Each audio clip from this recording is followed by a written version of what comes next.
அஸ்ஸலாமுஅலைக்கும். Hi friends, எல்லோரும் எப்படி இருக்கீங்க?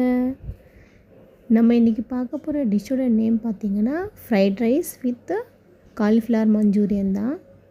ஃபஸ்ட்டு கடாயில் தண்ணி வச்சுக்கோங்க. அந்த தண்ணி கொஞ்சம் சூடானதும் அதில் கொஞ்சம் மஞ்சள்தூள் சேர்த்துக்கோங்க. அப்புறம் சின்னதாக வெட்டி வச்சுருக்க காலிஃப்ளவர் சேர்த்துக்கோங்க. அது ஒரு கொதி வந்தோடனே அதை வடிகட்டி வச்சுக்கோங்க. அப்புறம் இன்னொரு கடாயை எடுத்துகிட்டு அதில் பார்த்திங்கன்னா கடலை மாவு 2 ஸ்பூன் சேர்த்துக்கோங்க. அப்புறம் கார்ன்ஃப்ளவர் மாவு சேர்த்துக்கோங்க. அரிசி மாவு இல்லை இருந்தால் அதையும் சேர்த்துக்கோங்க 1 ஸ்பூன். அப்புறம் சிக்கன் மசாலா சேர்த்துக்கோங்க. தேவையான அளவு உப்பு சேர்த்துக்கோங்க. அப்புறம் மிளகாத்தூள், மிளகுத்தூள், உப்புத்தூள் எல்லாத்தையும் ஒரு கரண்டி சேர்த்துட்டு உங்களுக்கு தேவையான அளவு சேர்த்துட்டு தண்ணி போட்டு மிக்ஸ் பண்ணி நம்ம வச்சுருக்கோங்க பார்த்தியா வடிகட்டி அந்த காலிஃப்ளவரும் சேர்த்து ஒரு 10 மினிட்ஸ் ஊற வச்சுடுங்க. அப்புறம் இங்கே கடாயில் எண்ணெய் காஞ்சோன்னே இந்த ஊற வச்சுருக்க காலிஃப்ளவரை பொரிச்சு எடுத்துக்கோங்க. அப்புறம் இன்னொரு கடாயை எடுத்து அதில் எண்ணெய், சின்னதாக வெட்டின பூண்டு, வெங்காயம், நீளமாக வெட்டின குடமிளகாய் இதெல்லாம் சேர்த்துக்கோங்க. நல்லா வதக்குங்க. பச்சை வாசனை போகிற வரைக்கும் நல்லா வதக்குங்க. அப்புறம் தக்காளி சேர்த்துக்கோங்க. அப்புறம் மிளகாத்தூள் சேர்த்துருக்கேன். அப்புறம் மிளகுத்தூளும் சேர்த்துக்கோங்க உங்களுக்கு தேவையான அளவு.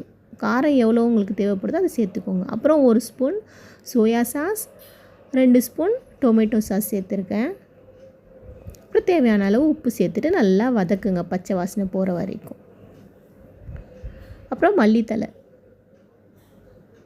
அப்புறம் நம்ம பொரித்து வச்சுருக்கோம் பார்த்திங்களா காலிஃப்ளவரு, அதே இதில் சேர்த்துக்கோங்க.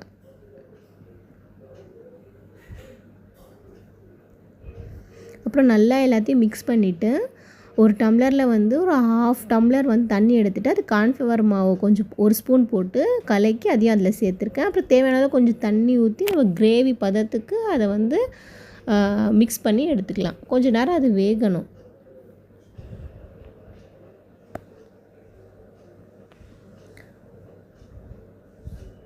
எடுத்துட்டிங்கன்னா நம்மளோட காலிஃப்ளவர் மஞ்சூரியன் ரெடி. இப்போ வாங்க ஃப்ரைட் ரைஸ் எப்படி செய்யலான்னு பார்க்கலாம். அப்புறம் அதே மாதிரி ஒரு பேன் எடுத்துக்கோங்க. அதில் எண்ணெய் சேர்த்துக்கோங்க. சின்னதாக நறுக்கிய பூண்டு போட்டுக்கோங்க. வெங்காயம், குடமிளகாய், கேரட்டு, முட்டைக்கோஸ் இல்லை சப்போஸ் நீங்கள் முட்டைக்கோஸ் இருந்தாலும் சேர்த்துக்கலாம்.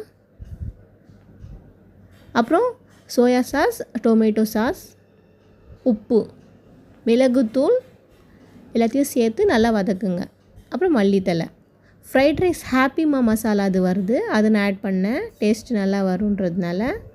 அப்புறம் நம்ம வேக வச்ச அரிசி அதில் சேர்த்து சாதத்தை அது நல்லா கிளறுங்க. சாதம் அந்த மசாலாவோட நல்லா மிக்ஸ் ஆகணும். ஒரு 10 to 15 மினிட்ஸ் நல்லா கிளறிட்டு நல்லா வேக விட்டிங்கன்னா நம்மளுடைய சுவையான ஃப்ரைட் ரைஸ் இப்போ ரெடி. இப்போ பார்த்திங்களா நம்ம ஃப்ரைட் ரைஸும் காலிஃப்ளவர் மஞ்சூரியனும் நம்ம செம்மையாக செஞ்சிட்டோம். நீங்களும் வீட்டில் ட்ரை பண்ணுங்கள். என் பேஜை ஃபாலோ பண்ணுங்கள். தேங்க்ஸ் ஃபார் வாட்சிங்.